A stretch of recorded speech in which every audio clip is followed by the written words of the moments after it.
എല്ലാ മാന്യപ്രേക്ഷകർക്കും പുതിയൊരു വീഡിയോയിലേക്ക് ഹൃദ്യമായ സ്വാഗതം. 2024 മെയ് 1 സർവേശ്വരകാരകനായിട്ടുള്ള വ്യാഴത്തിൻ്റെ രാശിമാറ്റം മൂലം കുംഭൻ രാശിക്കാർക്ക് വന്നു ചേരുന്ന ഫലങ്ങളെക്കുറിച്ചാണ് ഇന്നത്തെ വീഡിയോയിൽ പ്രതിപാദിക്കുന്നത്. അവിട്ടം നക്ഷത്രത്തിൻ്റെ അവസാന 2 പാദം, ചതയം, പൂരുരുട്ടാതി നക്ഷത്രത്തിൻ്റെ ആദ്യ 3 പാദം എന്നീ നക്ഷത്രങ്ങൾ ചേർന്ന് വരുന്ന കുംഭൻ രാശിക്കാരെ സംബന്ധിച്ചിടത്തോളം 4ലേക്കാണ് വ്യാഴത്തിൻ്റെ രാശിമാറ്റം സംഭവിക്കുന്നത്.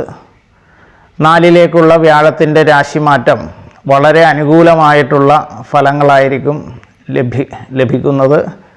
കുറച്ച് കാലമായിട്ട് ഇവർ നേരിട്ടുകൊണ്ടിരുന്ന പ്രതിസന്ധികളിൽ നിന്നും പ്രയാസങ്ങളിൽ നിന്നൊക്കെ മോചനം കിട്ടുന്ന ഒരു സമയമാണ്.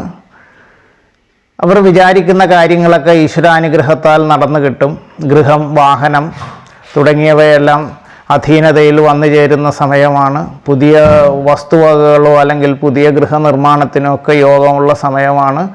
ബിസിനസ് രംഗത്ത് പ്രവർത്തിക്കുന്നവർക്ക് വളരെ അനുകൂല സമയമാണ് വന്നു ചേരുന്നത്. കൂടാതെ രാഷ്ട്രീയ പ്രവർത്തകർക്കും കലാകാരന്മാർക്കുമെല്ലാം വളരെ അനുകൂലമായിട്ടുള്ള സമയം വന്നു ചേരുന്ന ഒരു വർഷമാണ് 2024 മെയ് 1 മുതൽ വരാൻ പോകുന്നത്. കുംഭൻ രാശിക്കാർക്ക് എല്ലാവിധ സൗഭാഗ്യങ്ങളും ഉണ്ടാകട്ടെ എന്ന് ആശംസിക്കുന്നു.